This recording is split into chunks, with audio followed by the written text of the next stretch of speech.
எவர் green புதையல்கள், அந்த காலத்து பொக்கிஷங்கள், இந்த காலத்து பொலிவுடன் தினமும் மதியம் 12 மணி முதல் 3 மணி வரை காண தவறாதீர்கள். உங்கள் தந்திவன் தொலைக்காட்சியில்.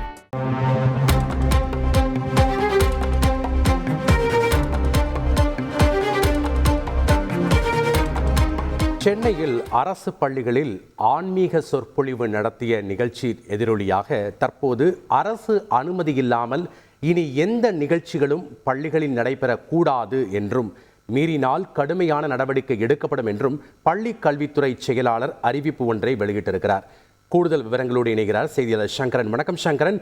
தற்போது பள்ளி கல்வித்துறை செயலாளர் வெளியிட்டிருக்கக்கூடிய அறிவிப்பில் என்னென்ன விஷயங்கள் குறிப்பிடப்பட்டிருக்கு? தற்போது ஏற்கனவே அரசு பள்ளிகளில் இந்த ஆன்மீக சொற்பொழிவு நிகழ்ச்சி நடத்தப்பட்டது. அதில் ஏதாவது துறை ரீதியான நடவடிக்கை எடுக்க வாய்ப்பு இருக்கிறதா? வணக்கம்.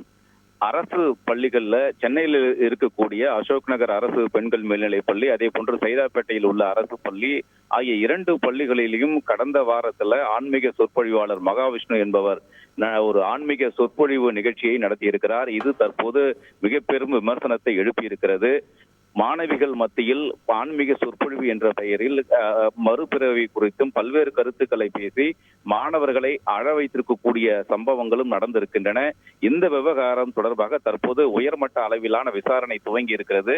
இது தொடர்பாக கருத்து தெரிவித்திருக்கக்கூடிய பள்ளி கல்வித்துறை செயலாளர் இது போன்ற விஷயங்களை அனுமதிக்க முடியாது என்றும், கல்விக்கு சம்பந்தமில்லாத எந்த நிகழ்ச்சிகளும் பள்ளிகளில் நடைபெறக்கூடாது, யாரும் அது போன்ற நிகழ்ச்சிக்கு அனுமதி தரக்கூடாது என்றும் திட்டவட்டமாக தெரிவித்திருக்கிறார். தற்போது நடைபெற்ற சம்பவத்திற்கு யார் காரணம், யார் அனுமதி கொடுத்தது என்பது தொடர்பாக விசாரணை நடத்தி வருவதாக தெரிவித்துள்ள அவர், நன்றி சங்கரன், உங்களுடைய விரிவான விவரங்களுக்கு. அரசு அனுமதி இல்லாமல் இனி எந்த நிகழ்ச்சிகளும் பள்ளிகளில் நடைபெறக்கூடாது என்றும், கல்விக்கு சம்பந்தமில்லாத எந்த நிகழ்ச்சிகளும் பள்ளிகளில் நடைபெறக்கூடாது, மீறினால் கடுமையான நடவடிக்கை எடுக்கப்படும் என்றும் பள்ளி கல்வித்துறை செயலாளர் சார்பில் தற்போது ஒரு அறிவிப்பானது வெளியாகி இருக்கிறது.